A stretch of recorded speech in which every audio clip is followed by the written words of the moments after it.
Bem, meus queridos irmãos, hoje nós temos um tema maravilhoso para tratarmos aqui. E eu quero convidar você então a abrir a sua Bíblia em João, capítulo 17, versículos de 20 a 23. É um pequeno trecho da chamada oração sacerdotal do nosso Senhor Jesus Cristo, também chamada de oração intercessória.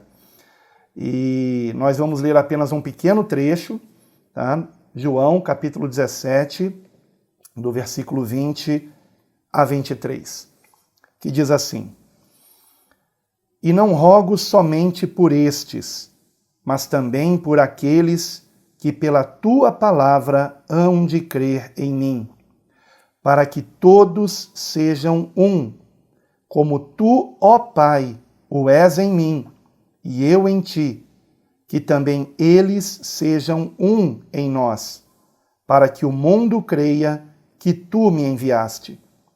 E eu dei-lhes a glória que a mim me deste, para que sejam um, como nós somos um.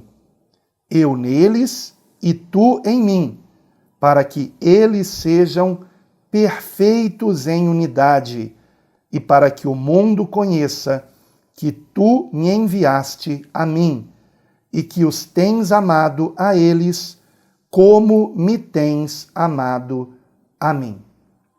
Muito bem, só esse pequeno trechinho por enquanto. Eu quero aqui iniciar dizendo que durante muitos anos, irmãos, quando eu lia João 17, que é o capítulo todo, esta oração do Senhor Jesus, eu confesso que eu ficava com uma certa angústia, porque pelo menos esse trecho da oração, em que o Senhor Jesus ele está aqui orando especificamente pela unidade da sua igreja, a unidade entre aqueles que o seguem, a impressão que eu tinha, não é mais a que eu tenho hoje, tá? Esse era o meu pensamento. Será que esse trecho da oração do Senhor não foi ouvido? Ou será que essa unidade foi só lá no início da igreja, no relato que nós temos em Atos capítulo 2, que diz que era um só o coração dos irmãos que criam, né? Será que foi apenas lá, naquela época, que houve essa unidade? Então, confesso que isto me deixava um tanto angustiado, porque, como nós todos sabemos, existe uma infinidade de denominações evangélicas. E, como vocês sabem, muitas delas, né, brigando umas com as outras. Todas se dizem cristãs, todas se dizem seguidoras de Cristo, mas ficam brigando umas com as outras, né? E com isto, eu confesso que toda vez que eu lia João 17, nesse trecho do versículo 20 ao 23, na verdade o Senhor também já tinha falado de unidade no versículo 11, mas é aqui do 20 ao 23 que ele ora de um modo muito mais específico. Toda vez que eu lia, eu ficava angustiado, porque eu imaginava: isto não está acontecendo, nós não somos um em Cristo. Era o que eu pensava. Então eu me perguntava, teria a oração do Senhor Jesus não surtido efeito? E hoje, irmãos, com a compreensão que hoje eu tenho em Cristo, na própria meditação da palavra de Deus, especialmente do Novo Testamento, que eu tenho insistido tanto para os irmãos lerem, eu tenho hoje a certeza absoluta de que o Senhor nosso Deus, ele de fato atendeu a intercessão do seu Filho amado. Existe unidade em Cristo, irmãos. A intercessão de Jesus não falhou de forma alguma. E hoje, queridos, nós vamos ter um pouco mais daquele odre velho rompido. Lembram do nosso primeiro discipulado, que é tão importante? O que acontece quando o vinho novo é colocado no odre velho. O odre velho se rompe. E hoje, queridos irmãos, nós vamos ver um pouco mais desse odre velho rompido.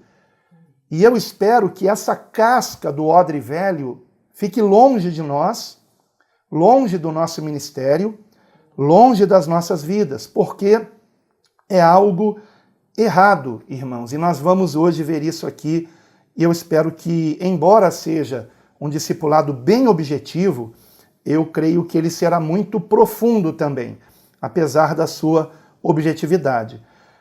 E hoje, né, um pouco mais do odre velho vai se romper por esse vinho novo que resulta da água viva quando entra em nós, quando entra no nosso coração. E essa água viva, como vocês sabem, é Cristo.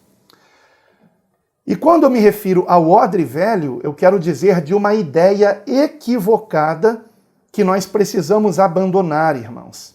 Que ideia é esta? A de que a salvação ou a perdição estaria em uma ou outra instituição religiosa específica.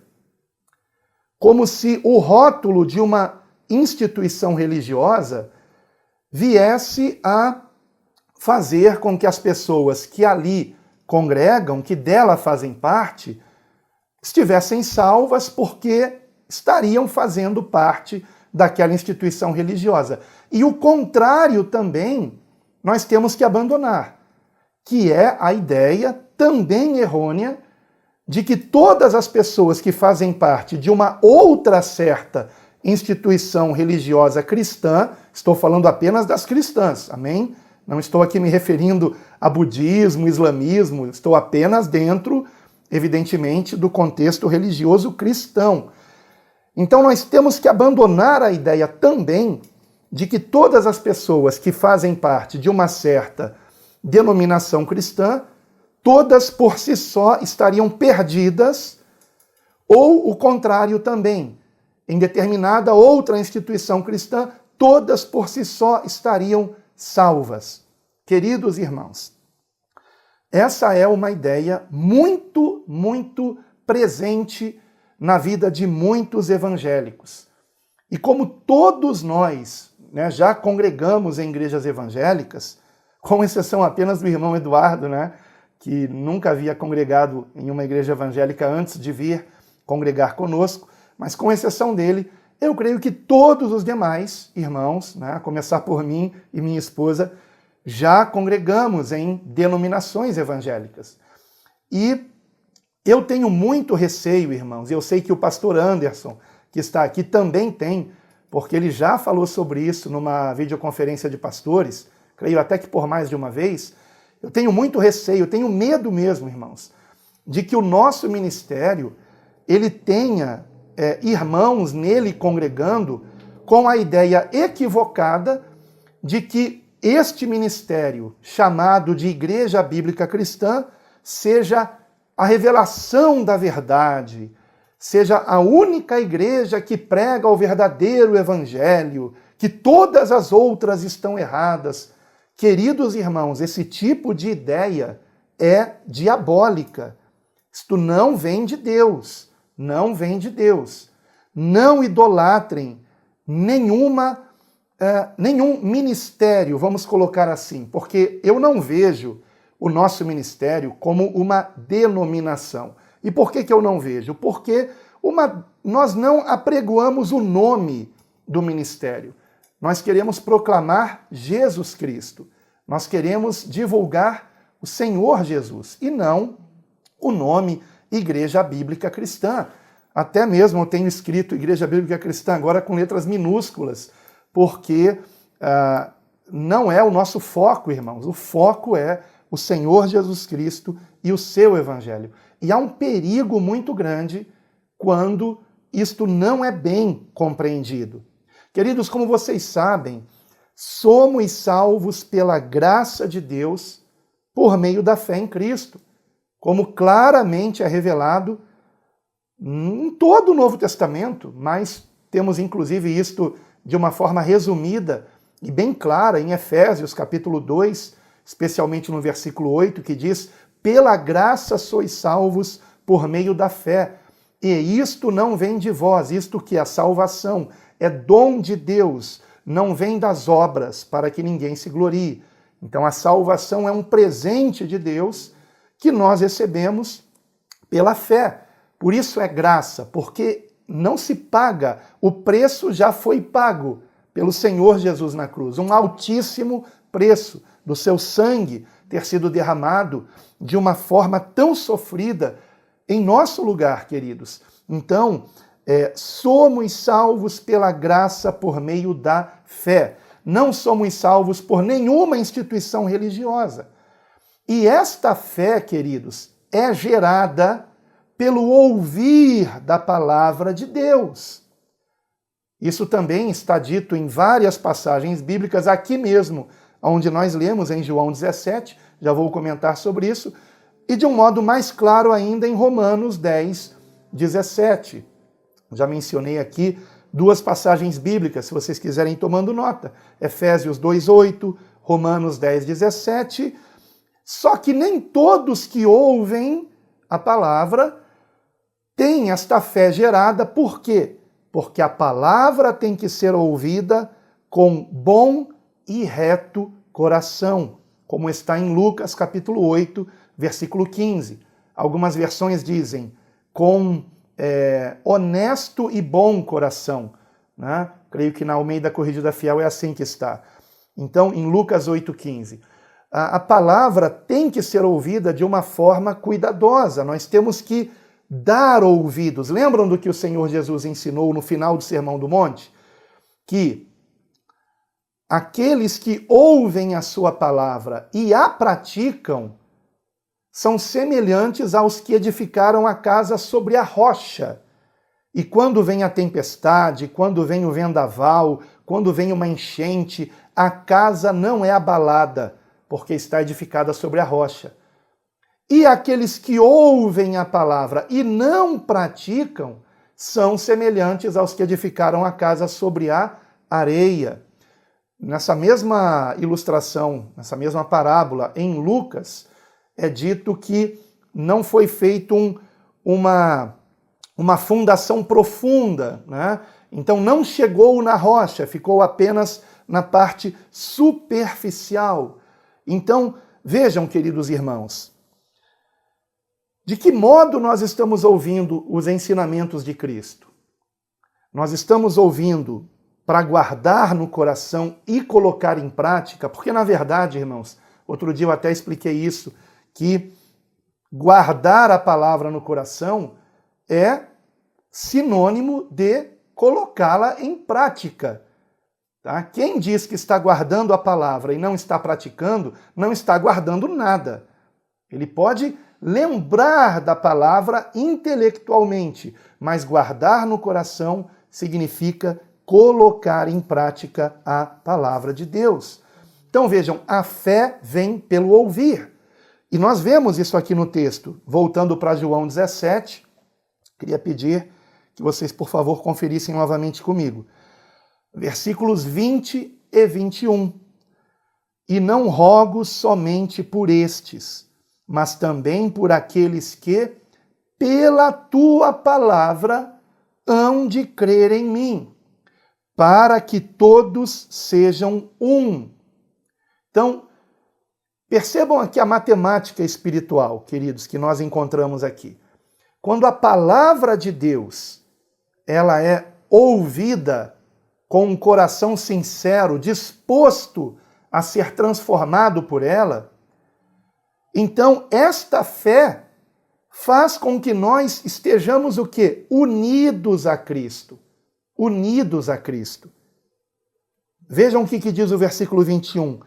Para que todos sejam um. O que é que faz com que nós sejamos um? Não é o fato de todos sermos do mesmo ministério, Igreja Bíblica Cristã, ou de estarmos nos conhecendo através de um projeto deste ministério, que é o projeto Quero Congregar. O que faz com que sejamos um não é também nós estarmos agora participando da mesma videoconferência. O que faz com que sejamos um não é o nome de uma denominação, compreendem? Então, existe unidade no corpo de Cristo? Sim, irmãos. Sim, irmãos. Porque todos aqueles que estão dando ouvidos a Cristo, que estão crendo na palavra de Cristo, crendo na palavra de Deus, fazem parte do seu corpo em toda a terra. E é por isso que eu disse, queridos, e vou provar para vocês hoje aqui, que nós não podemos, em primeiro lugar, pensar que uma instituição religiosa seja sinônimo de salvação para quem esteja congregando lá. Isto é um engano. Não pensem que isso seja verdade. E o contrário também é um engano. De nós pensarmos que uma instituição religiosa cristã seja sinônimo de perdição por algum motivo. Às vezes são muitos motivos, né? Muitos motivos. Então, lembrem-se, eu estou falando dentro da esfera cristã, de instituições religiosas que têm algo em comum. Pelo menos dizem crer na Bíblia Sagrada, o que inclui o Novo Testamento, o que inclui, claro, os 4 evangelhos, o livro de Atos, todas as epístolas e o livro do Apocalipse. Interessante que tanto a Bíblia, chamada Bíblia protestante, né, quanto a Bíblia católica, no Novo Testamento é igual. São os mesmos 27 livros, não há diferença, né, de Mateus a Apocalipse. Eu, inclusive, como que eu deixei o catolicismo? Quando eu comecei a ler o Novo Testamento. Novo Testamento protestante, de uma editora protestante? Não. Novo Testamento da própria editora, de uma das editoras católicas, que era a editora Vozes. Então, um católico que lê o Novo Testamento, que lê a sua Bíblia, ele pode despertar, como eu despertei. Agora, antes de ler o Novo Testamento, quando eu estava na Igreja Católica, será que eu não amava Jesus? Eu amava Jesus, irmãos. Sempre amei. Eu amo Jesus desde muito pequeno. Mesmo os meus pais não sendo religiosos, né? Se diziam católicos, mas não praticantes. Mas quando eu me tornei um católico praticante, continuei amando o Senhor Jesus. E eu estava na Igreja Católica por causa de Jesus. Não por causa de Maria, não por causa dos chamados santos católicos, mas por causa de Jesus Cristo.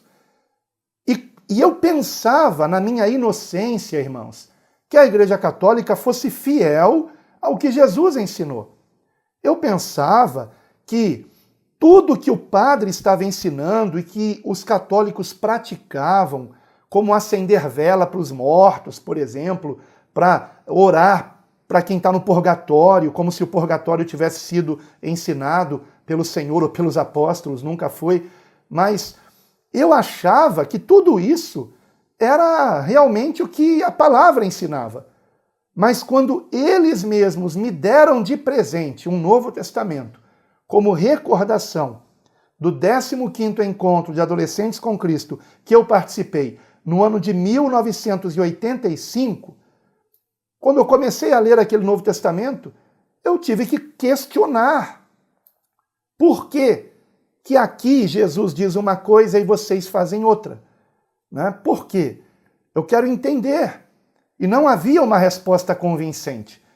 De modo que me disseram para eu calar a boca. Pare de falar desse livro. Né? Como se aquele livro não pudesse ser lido pelos católicos. Então vejam, eu não posso, irmãos, tendo tido esse passado que eu tive, eu não posso dizer todos que estão no catolicismo estão perdidos, porque só Deus sabe quem está lá com a mesma ignorância que eu estava naquela época, mas que com um coração sincero ama o Senhor Jesus e não consegue se dobrar diante de ídolos, porque é interessante, eu não conseguia, né? Eu não conseguia entrar no templo católico e me ajoelhar diante de uma imagem. Muitos faziam isso, eu não fazia. Porque eu não entendia o sentido daquilo. Eu estou aqui por causa de Jesus Cristo, né? Então, não vou me ajoelhar diante de imagens de ninguém.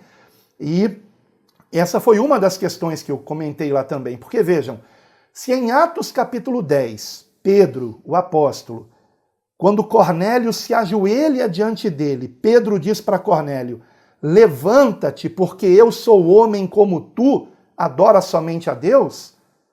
Por que depois da morte de Pedro, Pedro então permitiria que se ajoelhassem diante de um boneco feito dizendo que aquela é a imagem de Pedro? Né? Essa foi uma das perguntas que eu fiz e que eu não tive resposta, né? Então, meus queridos irmãos, eu começo aqui dando esse breve testemunho que eu sei que muitos de vocês já ouviram, mas talvez alguns não tenham ouvido, só para lembrar o seguinte: o que nos une a Cristo, queridos irmãos, é nós estarmos dando ouvidos para o que Ele nos ensinou. Para o que Ele nos ensinou. Eu já tinha lido tantas e tantas vezes a Epístola de Paulo aos Efésios, mas olha, confesso que só nesse ano de 2023 foi que um versículo, ele se tornou para mim um dos mais importantes de toda a Bíblia, que é o último versículo da Epístola de Paulo aos Efésios, que é em Efésios capítulo 6, versículo 23, que diz assim, versículo 24, perdão, Efésios 6, 24. A graça seja com todos os que amam a nosso Senhor Jesus Cristo em sinceridade. Em sinceridade. Então, há muitas pessoas, eu espero, né? Eu estou dizendo há muitas, eu espero que sejam muitas, que amam o Senhor Jesus Cristo em sinceridade, mas que estão congregando num local onde, infelizmente, a palavra está sendo pregada com distorção. A palavra está deturpada, mas aquela pessoa está ali, ou porque ela não conhece a palavra, tem pessoas analfabetas que não têm Bíblia, ou que têm uma grande dificuldade de leitura e não leem a Bíblia, e tudo o que eles sabem de Bíblia é o que o pastor falou, ou o que o padre falou, se no caso for um católico, e não conhecem a Escritura, né? E por isso estão ali. Esse é um caso, mas o outro caso é de pessoas que, mesmo conhecendo a verdade, despertaram, conheceram a verdade, estão incomodadas de estar congregando ali, incomodadas, mas não encontram outro lugar para congregar. Já procuraram e não conseguem encontrar. Por quê? Porque estão no local, digamos, menos pior. Eu vou dar um exemplo aqui. Existem pessoas que estão congregando em igrejas chamadas neopentecostais.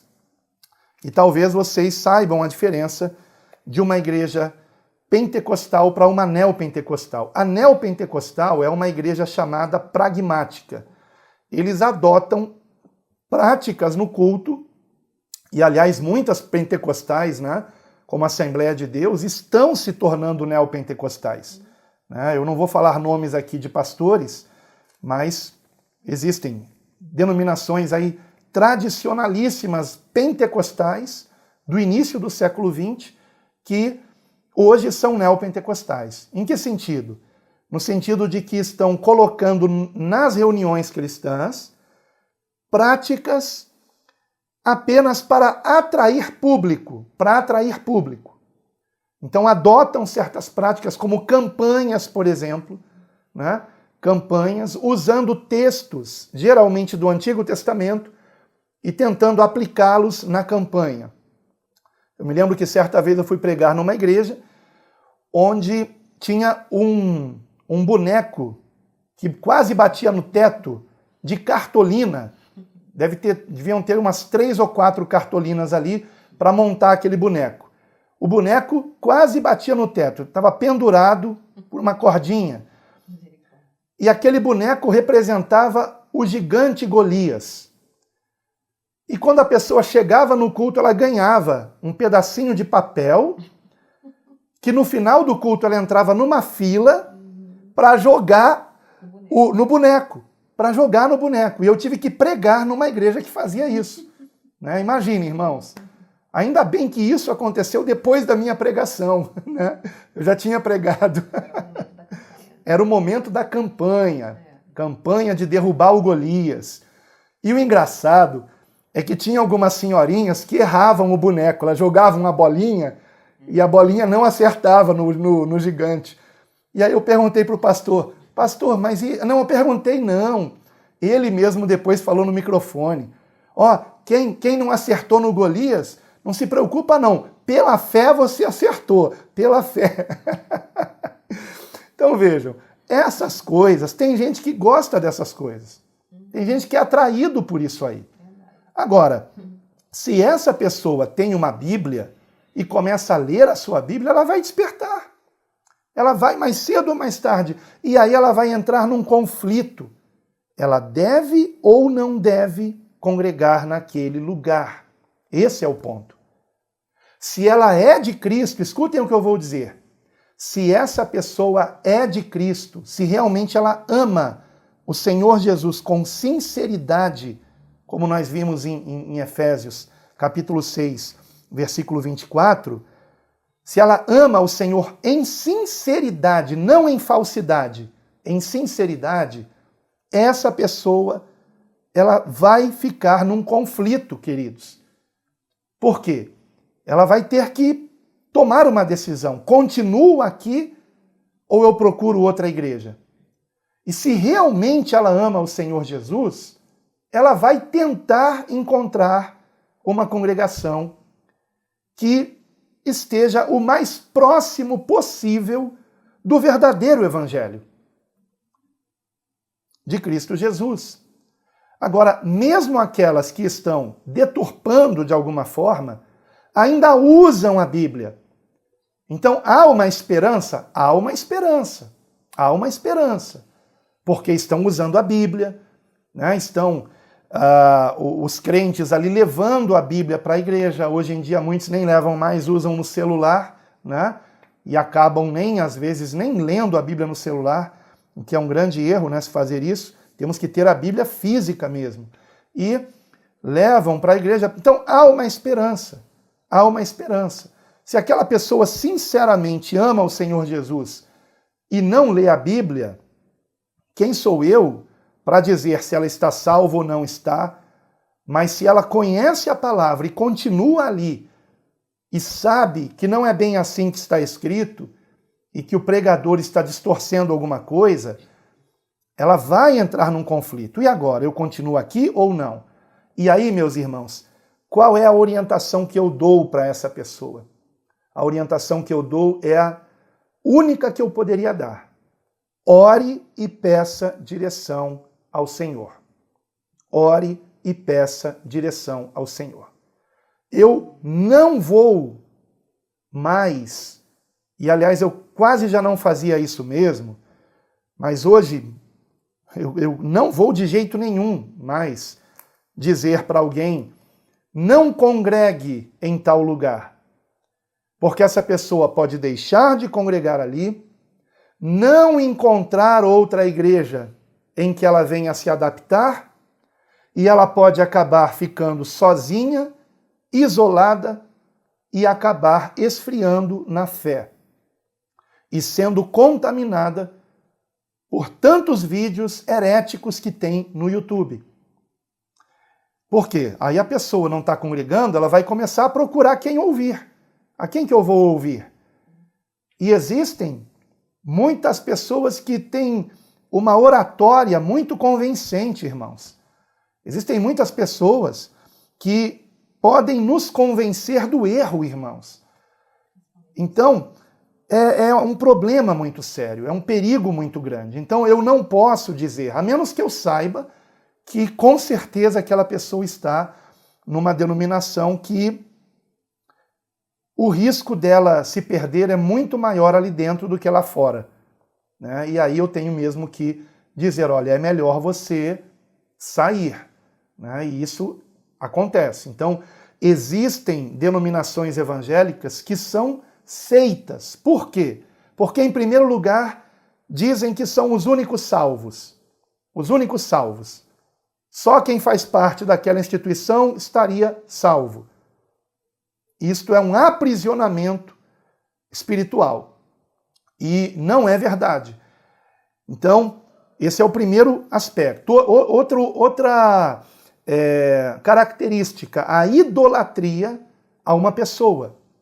A idolatria ao fundador da seita, ou a idolatria a algum grande escritor da seita ou escritora, né?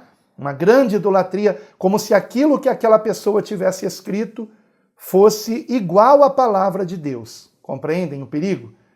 Então, existem seitas que se dizem cristãs com essas idolatrias aí. Eu, outro dia, ouvi falar de uma em que os irmãos que congregam naquela instituição religiosa, entre eles, tratam-se de irmãos. Mas quando se referem a irmãos de outras instituições religiosas cristãs, chamam de primos, não chamam de irmãos. Ah, são nossos primos, né? Então, e existem aqueles que dizem, nem primos, são ímpios, né?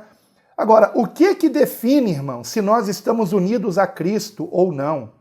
É darmos ouvidos ao que o Senhor Jesus Cristo ensinou. E quem está numa seita aprisionadora não conhece o que o Senhor Jesus Cristo ensinou, e é por isso que outra característica de seita, anote aí, terceira característica. A primeira, eu já disse que é dizer que são os únicos salvos. A segunda é ter personagens que eles idolatram, ou a própria instituição, né? A sociedade tal, é a palavra de Deus na terra. E a terceira característica é justamente eles... E agora me fugiu o que eu ia falar. Me perdi. É que você não concluiu, né? Eu não concluí a frase. Voltou, mas não concluiu. Voltei, mas não concluí. Pois é, mas eu já vou lembrar. Se o pastor Anderson aí lembrar... Somente eles serem salvos, pastor. Oi? Somente eles serem salvos. Esse é o primeiro ponto. O segundo ponto é a idolatria a alguma liderança. E o terceiro ponto, a questão dos escritos, né? Que eu falei também. Dos escritos, tem sempre algo... Ah, sim, pronto, lembrei. Obrigado, pastor Anderson. O terceiro ponto é, não incentivam a leitura da Bíblia. Não incentivam a leitura da Bíblia. Tá? Essa é a terceira característica de uma seita. Ao invés de incentivar a leitura da Bíblia, vai incentivar a leitura de literaturas da seita. Compreendem? Mas não a Bíblia. Então, quando há uma igreja que incentiva você a ler a palavra, isso já é um bom indício de que não é uma seita. É um bom indício de que há água viva sendo jorrada nesta igreja, que é a palavra de Deus, que é a própria pessoa de Cristo, o verbo que se fez carne. E quando essa água viva entra em nós, o odre velho se rompe. E uma das coisas que se rompem é o preconceito em relação a pessoas que estão em outras instituições religiosas cristãs, que não congregam no nosso ministério, mas nós então compreendemos que sim, elas podem ser salvas. Porque quem conhece o coração é somente Deus, irmãos. É somente Deus. Eu posso julgar heresias, eu posso julgar ensinamentos errados, e faço isto. Ensinamentos errados eu tenho que julgar e condenar. Agora, a pessoa que está naquele local onde algum ensinamento errado está sendo ensinado, o coração dela só Deus conhece. Pastor Anderson, fica à vontade, amado. E, pastor, existe uma característica que eles dizem também a respeito de seitas, é que eles são um grupo fechado. E hoje, muitas igrejas consideradas seitas por esses outros aspectos que o senhor já citou, eles se valem desse aspecto para dizer que não são seitas. Porque eles dizem assim, não, nós não somos uma sociedade fechada. Aqui quem quiser visitar, participar dos nossos cultos, podem participar. Então essa característica de ser uma sociedade fechada, só entra quem for convidado, tem que ter alguém para apresentar, né? Eles se valem disso para dizer que não é uma seita. Não sei se eu estou sendo claro, né? Eles dizem assim, não, nós não somos uma seita porque os nossos cultos são públicos, são abertos os cultos, né? E nisso aí, as outras características de seita que o senhor já bem citou estão presentes, né? É verdade, eu não tinha nem lembrado desse aspecto aí. É verdade. E as outras características estão presentes. Então, queridos, quando alguém me pergunta, pastor, eu devo ou não sair da igreja que eu estou congregando, porque lendo o Novo Testamento eu despertei para tantas coisas que, infelizmente, não estão sendo praticadas ou estão sendo... Só um instante. Ou estão sendo praticadas de uma forma equivocada. E então, a oração que eu faço e o conselho que eu dou, aliás, é o seguinte: ore e peça direção a Deus. Ore e peça direção ao Senhor do que você deve fazer. E é o que eu aconselho a todos vocês. Tá? Não tirem ninguém da igreja onde estão muito bem congregando. Não tirem de lá. Orem por essa pessoa para que ela desperte e uma vez despertada, que vocês aconselhem, olha, agora você ora e pede direção a Deus do que você deve fazer. Porque talvez essa pessoa não encontre uma outra congregação. O que eu ia falar dos neopentecostais é que certa vez uma pessoa escreveu um e-mail dizendo assim, pastor, para qual igreja eu devo congregar? E a minha resposta foi, antigamente eu aconselhava, procure a igreja evangélica mais próxima da sua casa. Hoje eu não posso mais dizer isso. Mas o que eu digo a você é o seguinte, procure a igreja mais próxima do evangelho. A igreja mais próxima do evangelho que você encontrar. E aí, algum tempo depois, essa mesma pessoa me escreveu novamente o e-mail. Posso até ver se eu encontro esse e-mail. São 2 e-mails. Isso foi há alguns anos atrás, mas talvez colocando na busca do Gmail eu consiga encontrar. E a resposta foi, pastor, o problema é o seguinte, eu estava na Universal. Como vocês sabem, Universal é uma igreja neopentecostal, né? Eu estava na Universal.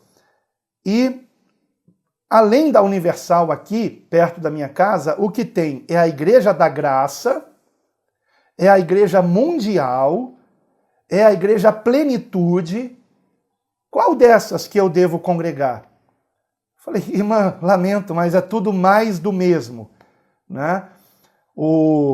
Da Igreja Universal saiu o fundador da Mundial saiu o fundador da Plenitude, né? Aliás, perdão, da Universal saiu da Graça, que é o R.A. Soares, né? Então, da Universal saiu da Graça, da Universal saiu da Plenitude, saiu da Mundial saiu da Plenitude. Então, é tudo mais do mesmo, né? Que situação, irmãos! E era uma cidade pequena, e ela disse, além dessas igrejas, só tem igreja católica, né?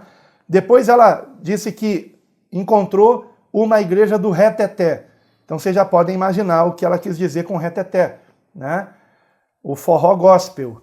Então, difícil, irmãos, difícil. Agora, o que eu posso dizer?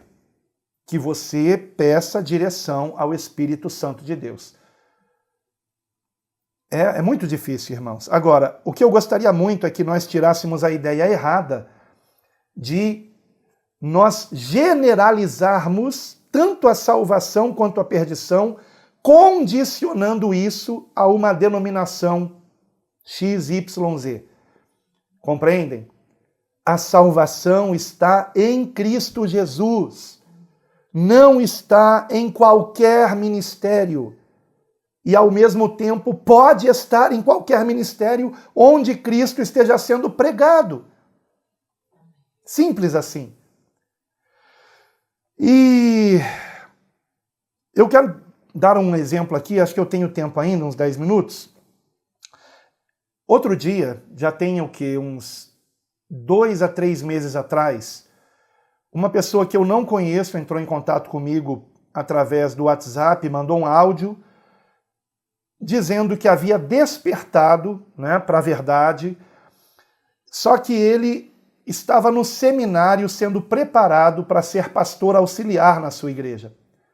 E o pastor titular contando com ele. Não sei se o seminário é pago pela igreja ou ele pagava do bolso dele, só que ele estava num conflito. Pastor, eu despertei, eu acordei, e eu estou sendo preparado para ser o pastor da igreja, o pastor auxiliar. Então, eu estou querendo deixar essa igreja, e aí eu perguntei, você vai para qual? Não, eu vou me cadastrar no projeto Quero Congregar e vou ficar esperando uma igreja se formar aqui. O problema, irmãos, é que a cidade onde ele mora é uma cidade do interior, pequena, né? E que vai, com certeza, demorar a chegarem mais cadastros de lá, né? E eu olhei e vi, não tem nenhuma outra cidade próxima que tenha uma congregação do nosso ministério. E eu disse a ele, meu irmão, pensa comigo, você está sendo preparado para ser o pastor auxiliar. Então, a oportunidade para você trazer a palavra vai aumentar. Ao invés de você sair da igreja onde você está, comece a pregar a verdade, meu amigo, com muita base no Evangelho, no ensino de Cristo. Comece a pregar a palavra com muita solidez na Escritura. E o pastor, né, presidente, ele não vai ter como questionar o que você está pregando, porque você está na palavra. Meu amigo, leve água viva para essa igreja. Faça parte da solução, né? Faça a diferença aí. Mas eu disse a ele, mas tudo com muito amor, com muita humildade. Não é para você ficar dando indiretas no púlpito. Pregue a palavra, só a palavra, pregue a palavra. E veja o que acontece. E aí, ele me disse, depois que ele respondeu, ele disse, pastor, eu chorei, e aí ele ficou até emocionado no áudio que ele me mandou. Ele disse, eu chorei ouvindo o seu conselho, porque eu não imaginava que o senhor fosse dizer isso. Eu não imaginava. Eu pensei que o senhor fosse dizer para eu sair mesmo, né? E não. O senhor me aconselhou a continuar e fazer a diferença. E é isso mesmo. Então vejam, se todos que despertam para a verdade, ao invés de sair da igreja em que está, começassem a motivar os demais irmãos a lerem o Novo Testamento, as coisas iam mudar, irmãos. As coisas iam mudar. Compreendem? Então, eu não aconselho ninguém a sair da sua igreja, quero deixar isso bem claro. No passado eu posso já ter feito isso, embora não tenha sido muitas vezes. Quando a pessoa está numa seita mesmo, que é perigosíssima, aí sim eu digo, olha, é melhor você nem congregar em lugar nenhum do que você estar aí, sendo completamente enganado. Só um instantinho. Tem 8 minutos ainda, dá para concluir aqui. Eu estou quase concluindo. Então, irmãos, vamos para provas bíblicas do que eu estou falando. Voltando para as cartas às 7 igrejas, que nós vimos também quando estávamos no 7º discipulado. Apocalipse capítulo 3, por favor. Como vocês devem saber, nas cartas às 7 igrejas, nós temos algumas situações que se repetem em todas elas em relação ao quê? A haver elogios, repreensões, né? Conselhos. Em todas elas nós temos isto muito parecido. Porém, nós encontramos determinadas situações. Por exemplo, das 7 igrejas do Apocalipse, que começa no capítulo 2, Apocalipse de 2, ao final do capítulo 3, nós encontramos duas igrejas que não têm nenhuma repreensão, que é a segunda igreja, a igreja de Esmirna, e a sexta igreja, que é a igreja de Filadélfia. Estas duas igrejas não receberam nenhuma repreensão. E nós encontramos, no entanto, irmãos, nós encontramos que das 7 igrejas também, existe uma que foi a única que não recebeu nenhum elogio, que foi a igreja de Laodiceia. Então guardem isso. Há 2 igrejas que não receberam nenhuma repreensão, só elogios, que foi a igreja de Esmirna e a de Filadélfia. Então, só um instantinho, estou de olho no tempo aqui. Então, aquela ideia de que não existe igreja perfeita cai por terra, tá bom? Ah, não existe igreja perfeita, né? Então é assim mesmo, a igreja tem que ser assim mesmo. Queridos, por favor, o que eu estou dizendo aqui não é uma apologia a uma igreja bagunçada, tá? Eu não estou dizendo que toda igreja é imperfeita, porque isso não é verdade. Não é verdade. Nós podemos ter uma congregação que só receba elogios do Senhor. A prova está na Bíblia. A igreja de Esmirna só recebeu elogios. A igreja em Filadélfia só recebeu elogios.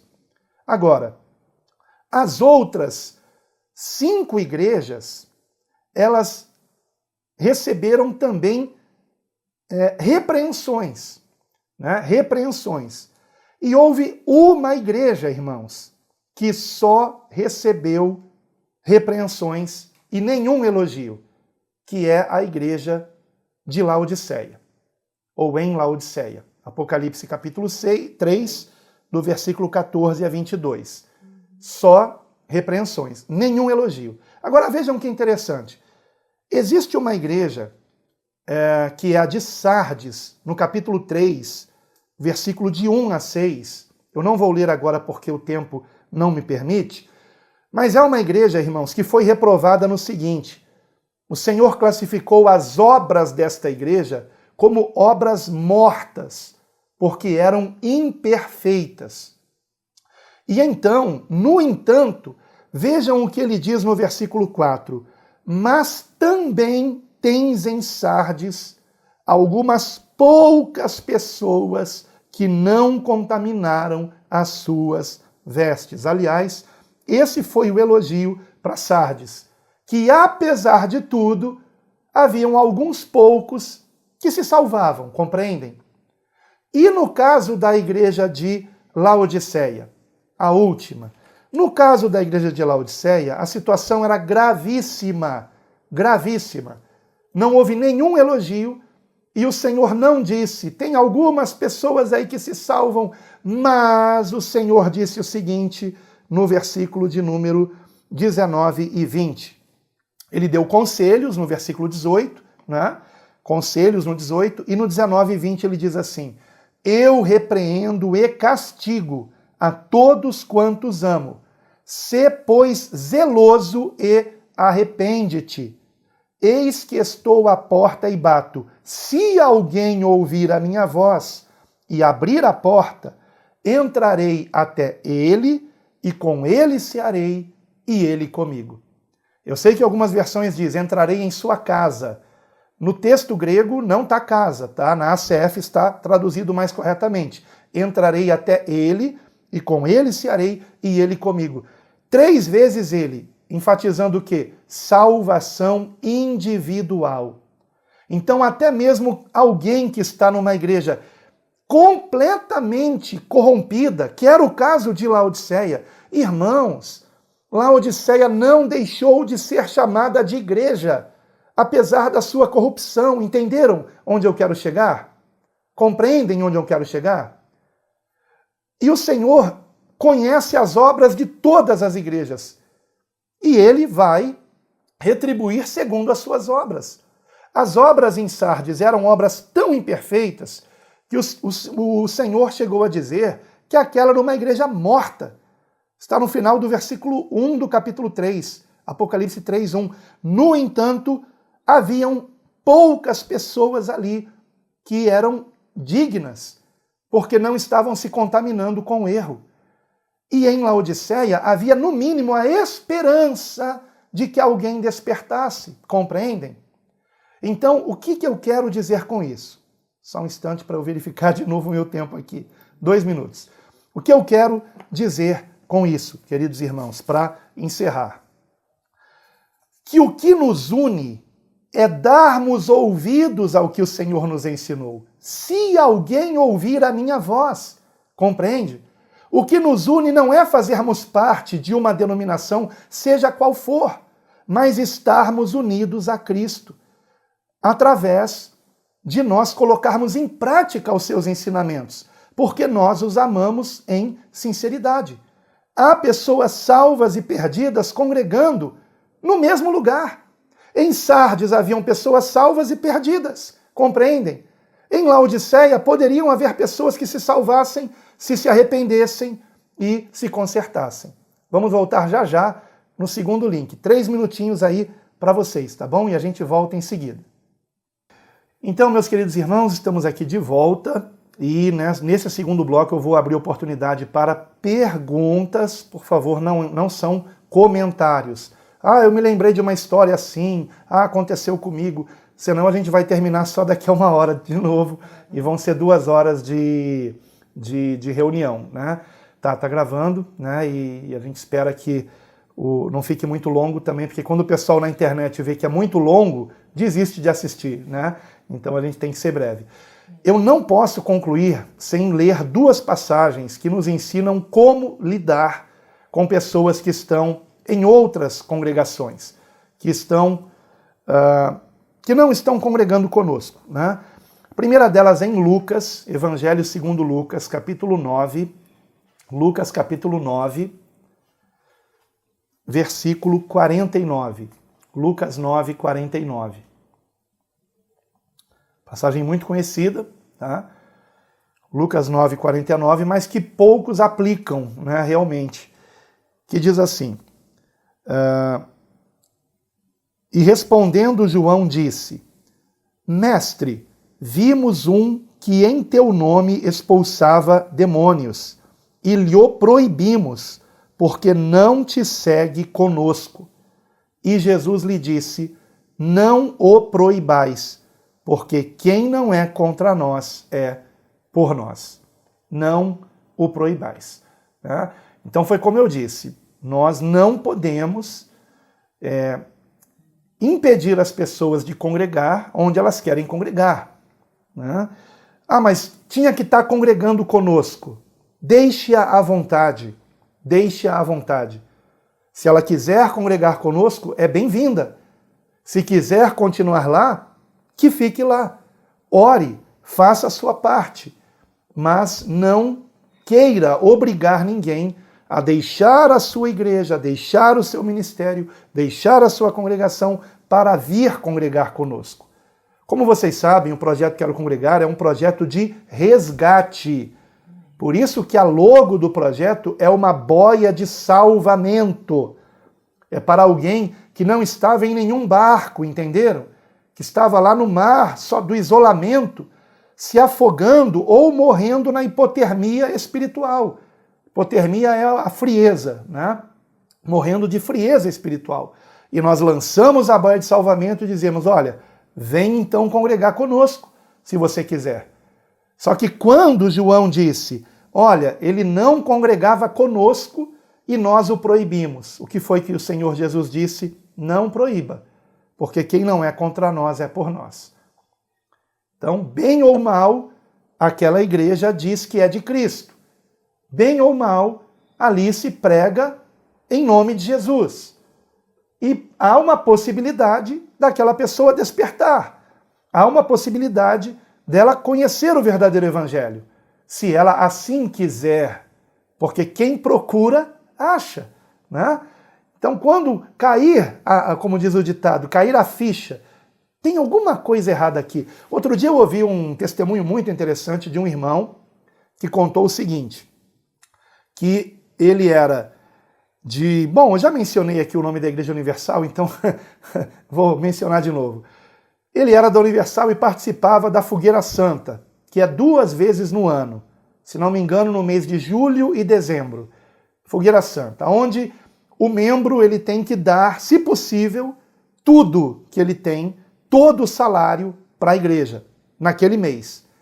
E claro, dezembro é estratégico, né? Porque pega o 13º, né? Então, tem que dar tudo para a igreja. E aí, ele sempre participava, mas em um determinado ano, e ele já estava naquela igreja há mais de 20 anos, né, amor? Mais de 20 anos, em determinado ano, um parente dele ia se casar e morava no sul do país. E ele, então, percebeu que o parente dele ia se casar exatamente na semana da Fogueira Santa. E ele não teria como. E outra coisa mais, se ele participasse da Fogueira Santa, eu não me lembro se ele casava na semana da Fogueira Santa, acho que não, era antes. Mas se ele fosse participar da Fogueira Santa, ele não poderia viajar, porque não ia sobrar dinheiro para a passagem. Então ele falou para a esposa dele, que também era obreira da Igreja Universal, e disse: meu amor, esse ano a gente não vai participar, dessa vez agora, da Fogueira Santa. Porque se a gente participar, não teremos dinheiro para viajar para o casamento desse meu parente, que era alguém que ele queria muito estar ali honrando. Eu acho até que ele foi convidado para ser padrinho, não tenho certeza. E então, a esposa disse: mas meu bem, a gente tem que participar. E ele falou: mas não dá. Ou a gente viaja e participa do casamento, ou a gente participa da Fogueira Santa. Não dá para ser as duas coisas, né? E aí então decidiram viajar. Quando o pastor soube que eles iam viajar, pronto, começaram as indiretas. Começaram as indiretas para ele, né? E o resultado foi que ele viajou, só que viajou cheio de medo. E ele disse: meu amor, pode ser que o ônibus venha bater, que a gente caia numa ribanceira, mas olha, se a gente não estiver fazendo nada errado, a gente vai ir para a viagem, vai dar tudo certo, e a gente vai voltar e vai ficar tudo bem. E assim aconteceu. Eles foram e voltaram e não tiveram nenhum problema. Quando retornaram, eles perceberam que piorou as indiretas do pastor para eles. Então eles disseram: olha, não tem como a gente continuar congregando por enquanto. Quando passar a Fogueira Santa, a gente volta a congregar. E o que eles fizeram então? Começaram a fazer culto doméstico. No mesmo horário que eles estariam no templo da IURD, Igreja Universal do Reino de Deus, eles estavam em casa, orando juntos, marido e mulher, e lendo a Bíblia juntos, e louvando juntos ao Senhor. E estavam lendo o Evangelho de Mateus. Quando chegaram no Sermão do Monte, se depararam com este versículo aqui, Mateus capítulo 6, versículo 19. Não ajunteis tesouros na terra, onde a traça e a ferrugem tudo consomem, e onde os ladrões minam e roubam. Mas ajuntai tesouros no céu, onde nem a traça nem a ferrugem consomem, e onde os ladrões não minam nem roubam. Porque onde estiver o vosso tesouro, ali estará também o vosso coração. E no 24 diz: ninguém pode servir a 2 senhores, porque ou há de odiar um e amar o outro, ou se dedicará a um e desprezará o outro. Não podeis servir a Deus e a Mamon, ou em outras versões, e às riquezas. E, se não me engano, na versão dele dizia riquezas. E então ele falou para a esposa dele: mas meu amor, na IURD ensina o contrário disso.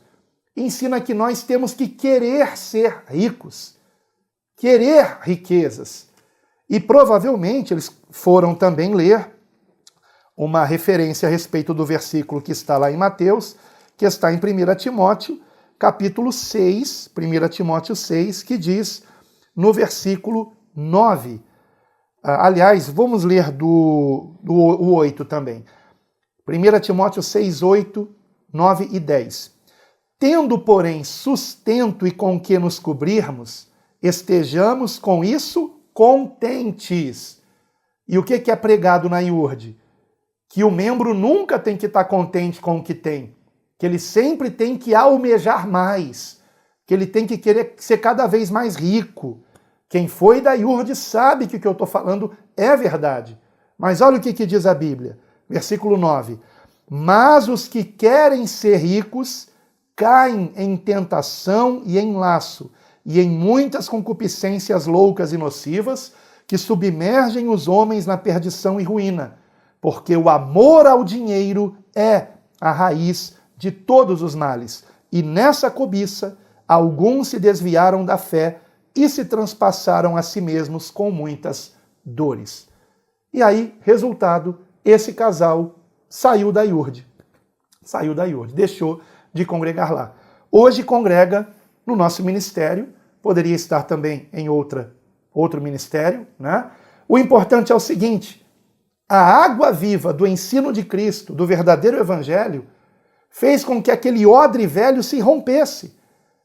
E eles então perceberam que não poderiam continuar mais ali. E quanto àqueles que, mesmo tendo lido, continuam lá e não estão nem aí?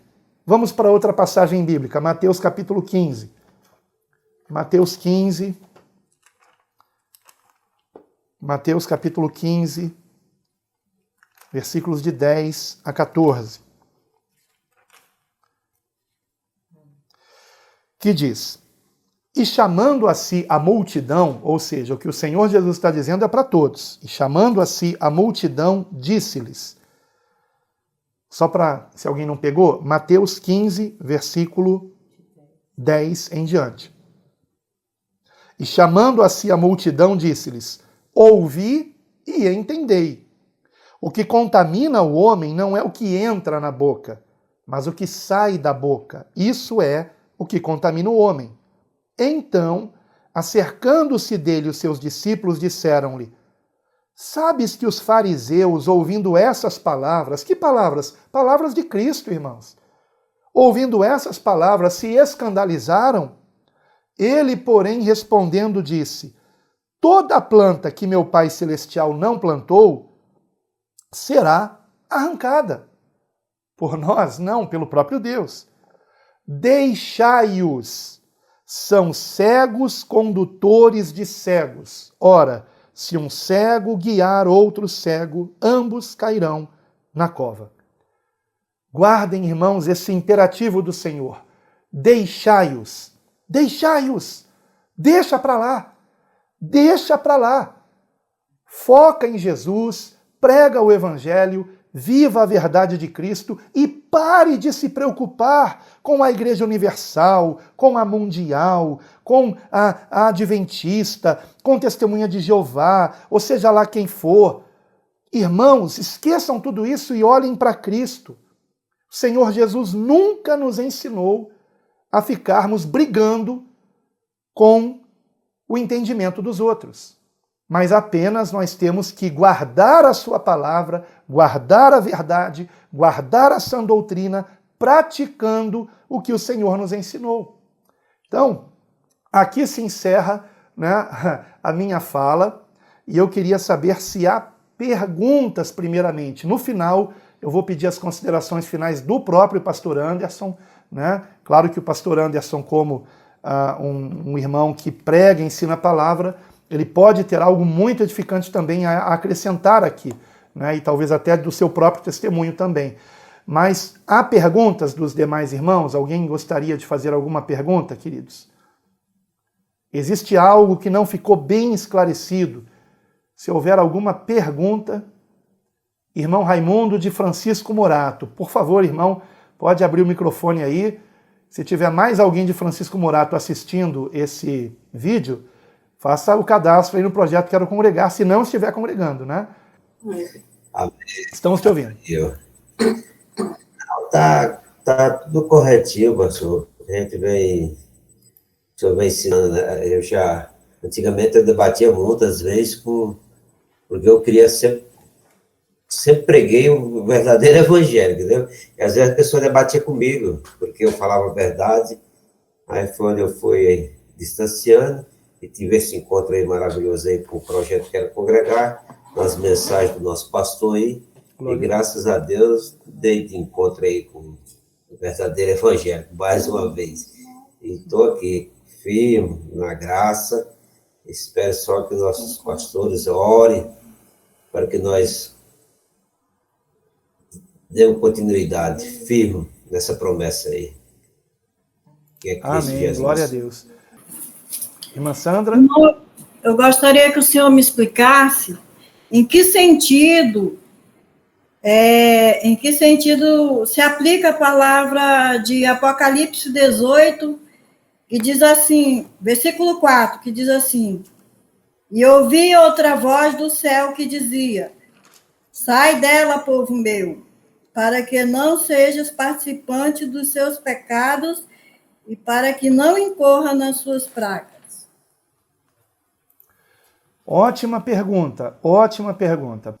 E no meu entender, tá? Eu quero deixar bem claro que toda questão escatológica eu sempre vou ensinar enfatizando que é o modo como eu entendo, tá? Aqui nós estamos falando do futuro, nós estamos falando da queda, né, da chamada Grande Babilônia, e o Senhor então diz, sai dela, povo meu. Agora percebam uma coisa, porque algumas pessoas vão aplicar isso especificamente à instituição católica romana, né, e vão dizer, isso aqui é a instituição católica romana. O Adventismo do sétimo dia, ele ensina isso, especificamente, tá? E vai dizer que é isso o que significa. Lembrem-se do que eu disse. Nós temos que aconselhar as pessoas a orar e pedir direção a Deus. Esta é uma oração que Deus vai ouvir ou não vai ouvir? O Senhor quer nos dar direção. Então, quando nós oramos e dizemos assim, Senhor, me dê direção, eu devo continuar congregando aqui ou eu devo sair? Então, por exemplo, se alguém está na Igreja Católica Romana, uma instituição humana, que inclusive não incentiva a leitura do Novo Testamento, nem de toda a Bíblia, se uma pessoa está lá e faz essa oração, eu não tenho dúvida que o Senhor vai dizer, sai daí. Mas eu também não tenho dúvida que se uma pessoa estiver na própria Igreja Adventista, que também é uma instituição e que também tem heresias, especialmente a idolatria, a Ellen White, é interessante que a adventista condena a católica porque a católica idolatra uma mulher, Maria, mas eles idolatram outra mulher, Ellen White. A mesma coisa, idolatria do mesmo jeito, né? Então, e por que é uma idolatria? Em toda pregação de pastor adventista tem que se mencionar Ellen White. Pregador, qualquer pregador adventista, sempre, ele vai, em algum momento, ele vai citar Ellen White. E outra coisa, tudo que Ellen White escreveu para o adventista tem peso de escritura sagrada. Então eles acrescentaram à Bíblia vários livros, todos que foram escritos por Ellen White. Então vejam que interessante. Os adventistas vão dizer que a Grande Babilônia é a instituição católica romana. Porém, o que está aqui em Apocalipse 18 também pode ser aplicado para os próprios adventistas, que também estão dividindo Cristo com outra pessoa, que no caso é Ellen White, e que estão também fazendo como o próprio catolicismo romano, que não ensina a salvação pela graça por meio da fé, mas ensina a salvação por meio de se guardar os sacramentos católicos. Quem foi católico sabe do que eu estou falando. E o que o adventismo ensina? Que não basta só a graça por meio da fé, tem que guardar o sábado, literalmente, né? O sabá. Então, sair da Grande Babilônia pode ser sair de qualquer instituição religiosa que esteja pervertendo o ensinamento de Cristo. Não é a gente olhar só para a instituição católica, pode ser qualquer outra. Agora, existe povo de Deus lá? Existe! Olha a prova aqui. Sai dela, povo meu. Estão entendendo? Era uma grande Babilônia, mas havia povo dele ali. Então pode ser que tenha povo de Deus na Adventista? Pode. Eu não estou dizendo que todo Adventista está perdido. Pode. Quem sou eu para dizer o contrário, irmãos? E eu também não posso dizer todos que estão na instituição católica estão perdidos. Quando eu estive lá, meus queridos irmãos, eu estava lá com muita sinceridade, pensando que o padre estava me ensinando o que Jesus ensinou. Compreendem? Agora, quando a gente conhece a verdade, aí é que está a questão. O que a gente vai fazer? A gente vai continuar na mentira ou no erro? Então a gente ora e fala, Senhor, me dê direção. E qual é a direção que o Senhor vai dar? Sai daí, povo meu. Eu vejo aqui, inclusive, um apelo do Espírito Santo para que uma vez que a pessoa desperte que ela está num local onde não deveria estar, que ela tem que sair dali. Né? Então, que ela ore e veja se é o que realmente o Senhor está mostrando para ela. Né? Mais alguma pergunta? Mais alguma pergunta? Irmão Raimundo, de Francisco Morato. É que nem o pastor fala, se a gente começar a ler, sempre manter lendo o Evangelho, a gente vê, se a gente manter sempre lendo o Evangelho, que a gente descobre que tem muito erro, às vezes, nas palavras que eles falam lá, né? Eu tive lá praticamente um ano lá, e eles lá pegam aquelas revistas, Adventista, né? não deixa quase ninguém usar a Bíblia. Isso, aí eles fazem as perguntas, só aqueles grupinhos deles lá, e me falavam sobre um juiz investigativo. Aí eu peguei e falei para eles assim, mas só que na minha Bíblia aqui, eu não estou procurando, não estou encontrando esse juiz investigativo. Uhum. Aí o outro lá falou, deixa eu debater com ele. Eu falei, não estou procurando aqui. Aí quando foi outra vez, eu queria fazer uma pergunta para o pastor. Moisés chegou a ressuscitar, Moisés? Aí você já está entrando para... Moisés? Você já está entrando para Moisés chegou as heresias adventistas, né? É. Não, irmão, não. Fique tranquilo em relação a isso. Irmão Raimundo, o senhor Eu... sabe onde é que está escrito que Moisés ressuscitou? Pois não. Não. Aí eu não, peguei não e é falei na assim Bíblia. para eles. Não é eu na falei Bíblia. Assim, olha, é num livro de Ellen White. Aí eu falei para eles. Mas vamos ver se mais alguém tem alguma outra pergunta. Eu falei assim para eles, Ellen White pegou o versículo... Senão esse vídeo, quando tiver na internet, vai ter uma chuva de adventistas falando da gente. Eu não quero briga com ninguém, eu só quero pregar o evangelho. Então, Pronto. Mas foi ótimo. Porque eu falei ilustrou... para ele, eu falei assim, a Ellen White pegou o versículo 9 e aplicou, né? É ela que escreveu isso, que Moisés recitou, mas a Bíblia mesmo não diz isso não, tá? Exatamente. Pronto, ela aplicou, isso aí. Ela aplicou nos seus escritos, ela aplicou o versículo 9 nos seus escritos. É nos escritos dela que está isso aí. Muito bem, irmão Raimundo. Obrigado aí pela participação, hein? Exato. Glória a Deus. Continua perseverando aí em Francisco Morato. Eu espero que mais alguém de Francisco Morato que assista esse vídeo venha também congregar aí com vocês, para a glória de Deus. Amém? Amém. Mais alguém tem alguma pergunta? Não? Então eu queria pedir ao nosso amado pastor Anderson para trazer as considerações finais. Se quiser acrescentar algo mais edificante, que eu tenho certeza que o irmão pode também nos abençoar, esteja à vontade e nos abençoar também com essa oração final para a glória de Deus. Amém. Graças e paz a todos os irmãos. Como é que tá o frio aí? Aqui tá gelado. Aqui em BH teve região aqui que deu -1. E nós não estamos acostumados. Mas o fogo do Espírito Santo está ardendo no nosso coração. Né? Essas reuniões, né? Esse discipulado, eu creio que vem acrescentar demais na nossa vida. É um crescimento, uma edificação espiritual muito grande aos que participam. Eu queria dizer, pastor, que essa questão de sair de uma denominação, que a gente esteja congregando, é algo muito sério. Quando eu saí, nós já estávamos orando há mais de um ano a respeito disso, porque nós já começávamos a ver algo que não estava de acordo com a palavra de Deus.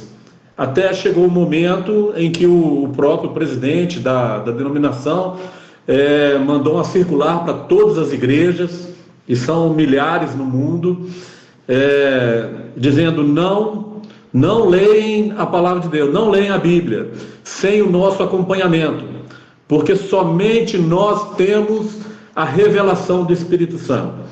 Aí eu falei, então é o momento de nós sairmos, a partir de agora não dá mais, né? E nós saímos. E quando nós saímos, saiu conosco um grande grupo de irmãos. Na época saíram cerca de 70 pessoas, mais ou menos. E dessas pessoas que saíram, ficaram junto conosco, congregando nos lares e perseverando na oração, na leitura da palavra, cerca de 20 pessoas, mais ou menos. Dessas 20 pessoas, alguns estão hoje na Assembleia, pela última notícia que eu tive, e a grande maioria estão sem congregar novamente. Por que eu digo isso? Porque saíram sem ter uma experiência. Por que estava saindo? Saiu, como dizem por aí, no oba-oba, né? Algo diferente. Está acontecendo um movimento novo, algo diferente, então nós vamos sair. Então, assim, nós não podemos, de forma nenhuma, incentivar alguém a sair dessa forma sem a direção do Espírito Santo, sem oração, sem uma dedicação primeiro a esse ato, né, de se desligar da igreja. Então, o que eu queria dizer é justamente isso. Se alguém algum dia perguntar a algum dos irmãos, né, a palavra que o pastor já falou mesmo, ora e Deus vai dar a direção, porque está na vontade de Deus direcionar as nossas vidas, né? Que oração é a oração que Deus não ouve? A oração que está fora da vontade de Deus. Mas a oração que está dentro da vontade de Deus, essa oração é ouvida e respondida por Deus.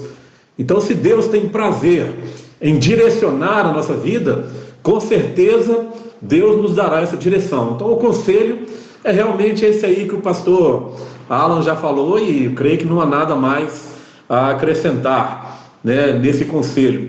Quanto ao que a irmã trouxe aí em Apocalipse 18, né, dizendo, sai dela, povo meu, eu queria só acrescentar aí também, pastor, Salmo capítulo 1, versículo 1, bem-aventurado o homem que não anda segundo o conselho dos ímpios, nem se detém no caminho dos pecadores, nem se assenta na roda dos escarnecedores.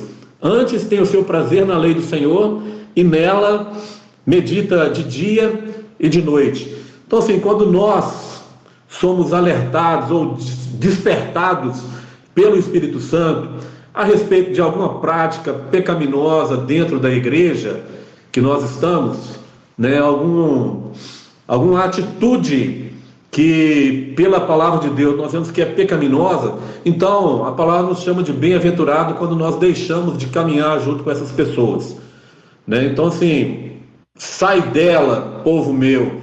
Sair de quê? Sair de algo pecaminoso, sair de uma prática que não está de acordo com a palavra de Deus, né? Então, se nós estamos percebendo isso na denominação que nós estamos, então o conselho de Deus é que nós saiamos mesmo, e Deus nos tem por bem-aventurado quando nós deixamos de caminhar ou de nos ater junto a essas pessoas que não meditam e que não colocam a palavra de Deus em prática, né? Então é isso que eu queria colocar.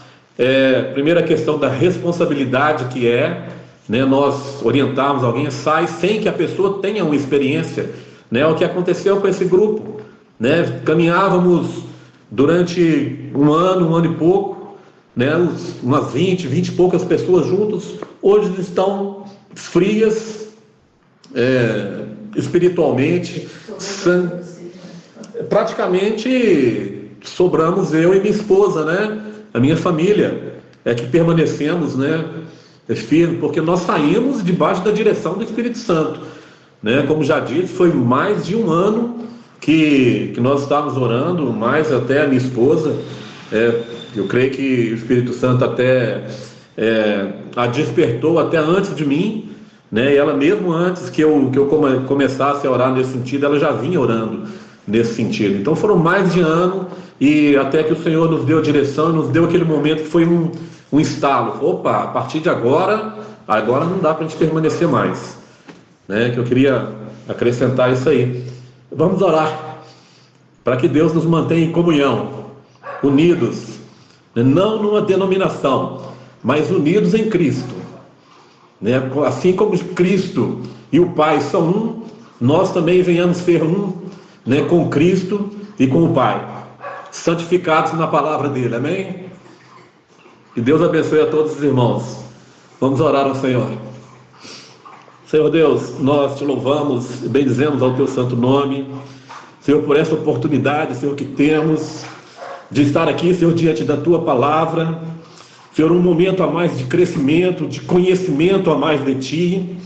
Meu Deus, eu te suplico neste momento que o teu Espírito Santo, Senhor, possa agir em cada coração, aqueles, Senhor, que estão presentes, ó Deus, nesta live, Senhor, aqueles que porventura, Senhor, venham a assistir posteriormente, meu Deus, que o teu Espírito Santo possa mover cada coração, ó Deus, que essa palavra, Senhor, possa cair em boa terra, Senhor, possa gerar frutos dignos de arrependimento, frutos, ó Deus, para a vida eterna. Senhor, abençoa cada um dos membros, Senhor, desta congregação. Abençoa, Senhor, a tua igreja sobre a face da terra. Meu Deus, nós cremos que somos corpo de Cristo, estamos todos unidos em ti, ó Deus. Meu Deus, e que esta comunhão maravilhosa, Senhor, ela possa permanecer até aquele grande dia em que o Senhor virá arrebatar aqueles que são seus, ó Deus. Senhor, não nos deixa cair, ó Pai. Não retira de nós, Senhor, o teu Espírito Santo. Senhor, pelo contrário, Senhor, enche-nos a cada dia do teu Espírito Santo. Derrama, Senhor, do teu Espírito Santo sem medida sobre a nossa vida, ó Deus. Meu Deus, e que nós venhamos, Senhor, arder, que o nosso coração venha arder, Senhor, no desejo, ó Pai, de conhecer mais e mais de Ti, Senhor, de estar, Senhor, examinando a Tua Palavra e de estar, Senhor, meditando na Tua Palavra de dia e de noite, ó Deus. Meu Deus, que nós tenhamos prazer, Senhor, em falar de Ti, em ouvir, Senhor, falar de Ti, e acrescenta, ó Deus, a nossa fé a cada dia. Senhor, nos mantém unidos, oramos assim no nome do Senhor Jesus. Amém. Amém. Glória a Deus, foi uma grande alegria poder estar aqui com vocês, revendo vocês. O que traz a unidade em Cristo é nós estarmos cada vez mais alicerçados na sua palavra. Se todos ficassem buscando o que Cristo ensinou e vivendo o que ele ensinou, nós não teríamos divergências, né? Então vamos aprender de Cristo, vamos estar firmados no fundamento dos apóstolos, que nos ensinaram o que Cristo ensinou nesse contexto da nova aliança. Amém, queridos irmãos? Hoje eu vou pedir para nossa irmã Ana, para puxar o A Deus Toda a Glória, lá de Pouso Alegre, pode ser? Vou pedir para todos abrirem os microfones, né? Pedir para nossa irmã Ana, não sei se todos estão vendo a irmã, talvez não, porque às vezes não aparece todo mundo. Vamos lá. E a Deus toda Glória! Glória a Deus. Amém. Amém. Glória a Deus. Deus abençoe, meu irmão.